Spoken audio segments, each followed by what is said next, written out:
ओम शांति। आज 5 मार्च 2022 की मीठी मुरली सार की मीठी सी मंथन। भगवान ने कहा, मीठे बच्चे, मैंने तुम्हें श्रीमत दी है, तुम्हारी बुद्धि का ताला खोला है, तो तुम्हें भी सभी के कल्याण के लिए उन्हें अपनी बुद्धि का सहयोग देना है। क्या कह रहे भगवान? श्रीमत दी अर्थात भगवान हमें इस संगम पर जब आते हैं, इस ब्रह्मातन में, तो हमें दिव्य बुद्धि व दिव्य नेत्र देते हैं, जिसे हम कालों, तीनों कालों व चारों युगों का ज्ञान हमें मिलता है। जैसे कि नेत्र सुबह उठते नेत्र खोलते हैं, नींद से जब जागते हैं तो हमें सारी लौकिक चीज दिखाई देती है ना, इन आंखों से। उसी तरह से जैसे ये दिव्य नेत्र मिलता है तो हमें अलौकिक चीजें दिखाई देती है। हमें स्वयं को आत्मा समझ पाते हैं, सामने वाले को भी आत्मा देखते हैं, क्योंकि आत्मा देखेंगे तो किसी की कमी कमजोरी हमें नहीं दिखेगी। यह होता है दिव्य दृष्टि से।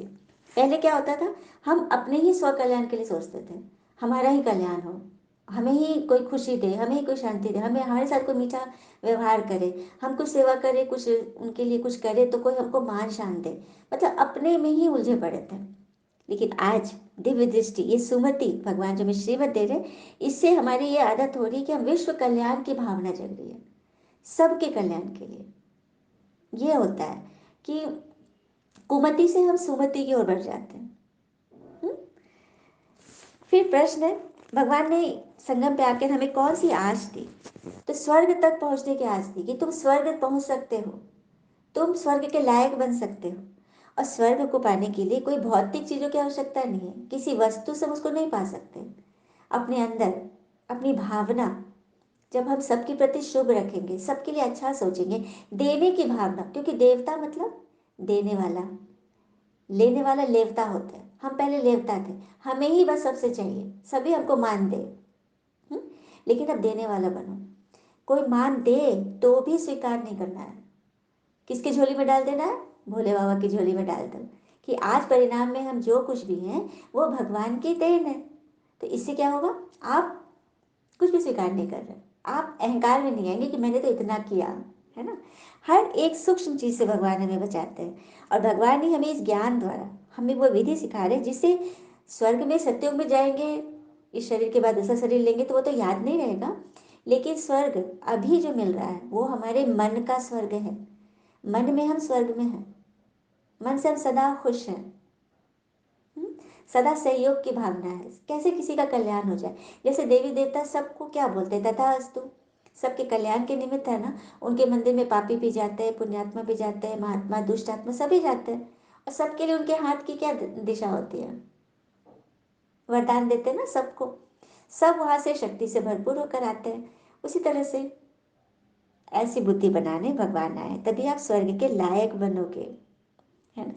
और सहयोग देने का बात है, जो बात हमें मिली उसे सबके साथ शेयर करना, यही है बुद्धि का सहयोग देना। कल एक अनुभव बता रही हूँ, कल एक भाई के साथ बात हो रही थी, तो बताई, मैंने अनुभव बताया कि भगवान ने मेरी बुद्धि का ताला ऐसा खोला कि मैं बैठकर अब सबकी बुद्धि का ताला खोल रहे, और उन्होंने बोला भी कि आपने तो चाबी दे दी खोलने का। सही बात है, आज बाबा ने मीठे बच्चे में ही ये बुद्धि की बात बता दी। तो इससे यह निश्चय होता है कि भगवान सदैव हमारे साथ है। अब जैसे ईश्वर ने हमें हाथ पकड़ाया है, तो उनका हाथ पकड़ना है ना, दोनों हाथ से पकड़ो। नहीं तो जनरली क्या करते, एक हाथ से भगवान का भी हाथ पकड़ लिए, श्रीमत पे भी चल रहे हैं, और दूसरे हाथ से दुनियादारी में भी चल रहे हैं, इसका उसका क्यों क्या कर रहे हैं। तो वो टिकेगा नहीं। जो भी ज्ञान भगवान देंगे ना, वो उल्टा घड़ा जैसा हो जाएगा, कुछ भी अंदर नहीं जाएगा, है ना। ध्यान है, कदम कदम सावधानी से चलनी है, श्रीमत में मुंझना नहीं। कि भगवान ने ऐसे बोल दिया, निंदक को भी दोहा तो हमने सुना ही, निंदक नियरे राखिए आंगन कुटी छवाए। तो निंदक हमारे लिए सबसे बड़ा सहयोगी है, क्योंकि वो हमारे अंदर अंदर की सूक्ष्म सूक्ष्म कमियां को गिना रहा है। और अगर चार लोगों के बीच में बोल रहा है तो हमें ज्यादा खुश होना चाहिए कि अब मेरे अंदर की वो कमी गई की गई, क्योंकि चार लोगों को पता चल गया, तो अब तो हमें वो निकालना ही है। तो किसी भी बात में अकल्याण नहीं समझना है, हर बात में कल्याण है। हाँ, और कुल का कलंक नहीं बनना है। ईश्वर ने हमें सुमति दी है, तो हमें अपने आप को संभालना है, स्व कल्याण से विश्व कल्याण की ओर बढ़ना है, सबको अपना समझना है।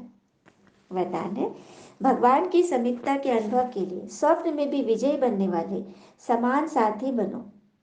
ईश्वर की समीपता का अनुभव कब करेंगे? जब हमारे स्वप्न भी पवित्र हो जाएंगे, हम दिन भर अच्छा करते हैं, चलो सबसे अच्छा व्यवहार करते हैं, लेकिन यदि स्वप्न में कुछ डर की आ रही, कुछ विकार की आ रही, इसका अर्थ है कि हमारी आत्मा में अभी वो सब है। उनको भस्म करने के लिए ईश्वर की श्रीमत पे चलना बहुत जरूरी है। तो जब हमारे स्वप्न भी पवित्र हो जाएंगे, तब हम ईश्वर के समान साथी बन गए। समान साथी बनना अर्थात हर समय हर घड़ी हमें लगेगा कि भगवान हमारे साथ है, तो हमसे कोई भी गलती नहीं होगी, क्योंकि हम अटेंशन देंगे ना। वो कहानी याद है, एक युवक सुबह उठा तो बेल बजी, वो खोलने गया तो देखा कि भगवान खड़े हैं। भगवान बोला सारा दिन मैं तुम्हारे साथ रहूंगा। और वो सब साथ थे। तो बड़ा ऑफिसर था। इसके पहले तो कोई कुछ बोलता था काम तो बोलता था रिश्वत लगेंगे, पैसा लेकर आना, काम नहीं होगा, बड़ा टाला मटोल करता था। लेकिन ईश्वर साथ थे तो हर किसी की बात मान रहा था, और मुख से कुछ गंदे शब्द भी नहीं बोल रहा था, कड़े वाले जो जनरली ऑफिसर लोग बोल देते हैं अपने स्टाफ को। कुछ भी नहीं, अलर्ट। माँ भी अच्छा भोजन बनाई तो जैसा भी भोजन बनाई, पहले तो वो बोल देता था जोर से कि माँ आज क्या बनाई, कैसा लग रहा है, बिल्कुल अच्छा नहीं है। और माँ का दिल मूंझता था। तो आज जब माँ ने वही सब्जी बनाई, बड़ा प्रेम से खा लिया। तो माँ ने बोला बेटा आज सूरज किधर से उगा है? तो कहता है सूरज ऊपर नहीं, सूरज मेरे मन में उगा है। तो देखा, ईश्वर के साथ की अनुभव से ही वो कितना अच्छा बन गया। तो इसीलिए हमें हमेशा समझना है कि भगवान हमें देख रहे हैं, उनकी सीसीटीवी में हमारी फुटेज निरंतर चल रही है। इसी को कहते हैं समान साथी बनना। और भक्ति में भी सत्संग का महत्व है ना, सत्संग का महत्व भक्ति में भी है ना। सच्चे का संग करो, तो यहाँ स्वयं भगवान अपना हाथ बढ़ा रहे कि मेरा संग करो, तभी तो हम भगवान के उत्तराधिकारी बने और स्वर्ग के लायक बने। चलिए इस पर भी कथा सुनते हैं। एक बार एक व्यक्ति एक संत के पास गया और बोला कि मुझे भी आपके जैसा संत बनना है। तो उसने ऊपर से नीचे तक देखा और बोला कि तुम्हें संत बनना है कि दिखना है? तो बड़ा सोचा उसने, फिर बोला कि नहीं, बनना है। ठीक है, तो बनना है तो मेरा ये कुटिया है, आश्रम है, तुम दूर वहां से करीब बहुत दूरी पर एक छोटी सी झोपड़ी है, वहां पे बहुत सारा चावल रखा हुआ है। और मेरे इसमें मेरे आश्रम में 500 शिष्य हैं, उनके लिए वहाँ पे चावल पूरा रखा हुआ है। तुमको वो चावल चुनना है, कूटना है, उनकी सफाई करना है, लेकिन तुमको कुछ बोलना नहीं है। तुमको वहाँ पे खाना पीना दे दिया जाएगा, तुमको वहीं रहना है, वहीं सोना है, वहीं सब कुछ करना है। बोले ठीक है, और जब समय पूरा होगा तो मैं खुद तुम्हारे पास आऊँगा, तुम्हें नहीं आना है मेरे पास। बोले ठीक है, और वहाँ चला गया। रहते रहते 1 साल, 2 साल, 5 साल बीत गए। वो वहीं पर है, कुट रहा है। शिष्य लोग आते जाते देखते थे कि ये तो चावल कुट रहा है, मतलब ऐसे सेवक होगा। वो लोग नहीं समझते थे कि ये शिष्य बनने आया है, अनुयायी बनने आया है। एक दिन 5 साल बीत गए तो उस संत ने, महात्मा ने सभी शिष्यों को बुलाया, अपने 500 शिष्यों को, और बोला कि आज रात में मैं सोने जा रहा हूँ, मुझे एक उत्तराधिकारी चाहिए मेरा। सो मेरे आश्रम के दरवाजे पर, मेरे कमरे के दरवाजे पर 4 पंक्ति कोई लिखेगा, उसको पढ़कर ही मैं समझूंगा कि ये मेरा उत्तराधिकारी है। और फिर महात्मा जी अंदर चले गए सोने के लिए। सुबह उठूंगा तो मैं देखूंगा। अब सारे से सोचने पर कि क्या लिखूं, क्या ऐसा लिखूं जो उत्तराधिकारी बने। किसी को समझ में नहीं आया, तो एक शिष्य उठा, उसने कुछ लिखा 4 पंक्ति और बोला, लिख दिया। उसके बाद सुबह जब गुरुजी उठे, उन्होंने पढ़ा, बड़े गुस्सा हो गए। बोले किसने मेरा दिमाग खराब कर दिया, ऐसी बातें लिख दी, ये सब तो पढ़ी पढ़ाई बात है। पूरा गुस्सा आ रहा है, कौन लिखा? सबको पता था कौन लिखा, लेकिन जब वो लोग खोजने गए तो वहां था नहीं। उसने एक पत्र लिख दिया था अपने दोस्त से और कहा कि यदि गुरुजी मुझे मान दे मेरे पंक्ति को, तो ये मेरा एड्रेस है, मुझे बुला लेना। और अगर वो गुस्सा करे तो मुझे मत बताना, भूल जाना। क्योंकि उसको पहले से पता था कि गुरुजी ये सही नहीं है, क्योंकि मैंने कहीं से किसी शास्त्र से निकाल के लिखा था कि मन एक दर्पण है, मन एक दर्पण है, इसको हमें साफ, जितना साफ करेंगे तभी इसका धूल मिटेगा, हमें अपने विकार को हटाने हैं, ऐसी बात लिखी थी। तो सबसे इसको लगा कि तो अच्छी बात लिखा, तो गुरुजी क्यों गुस्सा किए। लेकिन बात जो थी वो तो कहीं से उतारा हुआ था। गुरुजी बड़ा गुस्सा के अंदर चले गए। अब उड़ते उड़ते ये खबर उस चावल कुटने वाले शिष्य के पास ही पहुंची, क्योंकि दो शिष्य बातें करते हुए उसके बगल से गुजर रहे थे। तो उसने ये सुना कि गुरुजी ने ऐसा बोला। तो बोला कि सो हाँ, तुम क्या करो, तुम तो चावल कूटो, तुम्हें कहाँ कुछ पता है। तो बोला कि सो हाँ, तो तुम, बोलते मैं भी कुछ बोलूँ? तो बोले तो तुम लिख सकते हो तो लिखना। अरे लिखना तो मैं भूल ही गया हूँ, मेरा तो काम ही 5-6 साल हो गए, मैं तो चावल ही कुटता हूँ।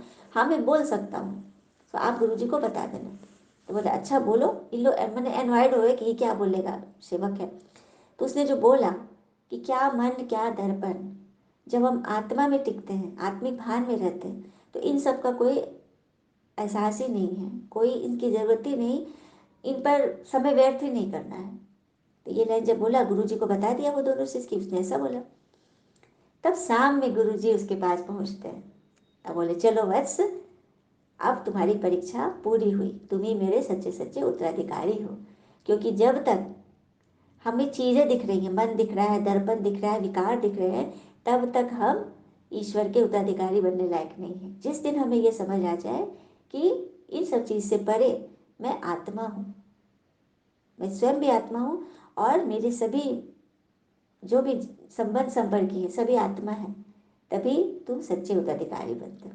तो देखा कितनी सुंदर रीति से ये कहानी हमें ये बता दी कि ईश्वर हमसे क्या चाहते हैं। ईश्वर हमसे यही चाहते हैं कि अपने आप को भूलो, अपने विकारों को भूलो और सबको स्वीकार करो, सेवा करो इस भाव से कि भगवान ने तुम्हें यहाँ निमित्त किया है सबके कल्याण के लिए। स्लोगन है, सदा निर्विघ्न रहना व करना ही यथार्थ सेवा है। तो जो स्वयं निर्विघ्न होगा, विघ्न कब आते हैं, जब हम शरीर भान में होते हैं। आत्मा को कोई विघ्न डाल सकता है क्या? समझ में आया क्यों आत्मा समझना है अपने को? क्योंकि मैं आत्मा हूँ, गीता में भी है ना, आत्मा को ना कोई मार सकता, ना काट सकता, ना जला सकता, ना सुखा सकता, ना गीला कर सकता, कुछ नहीं कर सकता आत्मा को। तो जब हम आत्मा स्वयं को समझेंगे तो क्या कोई माया हमें विघ्न में डाल सकती है? बिल्कुल नहीं। तो जब हम निर्विघ्न बनेंगे और हमारे मन में जो बात है, जिस चीज़ पे हम फोकस कर रहे हैं, उसको विजुलाइज करें। जैसे किसी को जॉब चाहिए, किसी को कुछ मनोकामना सिद्ध चाहिए, तो उसको देखना शुरू करो, विजुलाइज करो, बहुत जल्दी आपके जीवन में वो शुभ कार्य दस्तक देगा। तो ऐसे हम माया फंसाती, माया इसमें विघ्न कैसे डालती है? कोई काम हम चाह रहे नहीं हो रहा, तो हम ये सोचते हैं पता नहीं मेरा होगा कि नहीं, पता नहीं कितना टाइम लगेगा, पता नहीं मैं इतना भाग्यशाली हूँ कि नहीं। तो पता नहीं करते हुए हम अपने आने वाले सफलता का पत्ता पहले काट देते हैं। तो बस स्वीकार करो, दरवाजा खोलो, वो आपका इंतजार कर रहा है। शुभ भावना, शुभ संकल्प से, आत्मिक भान से आप अपने सारे विघ्न को खत्म करो और यथार्थ रीति सबको यह बताओ, यही है सच्ची सेवा। अच्छा, ओम शांति। शुक्र मीठे बाबा, all is well that ends well. ओम शांति।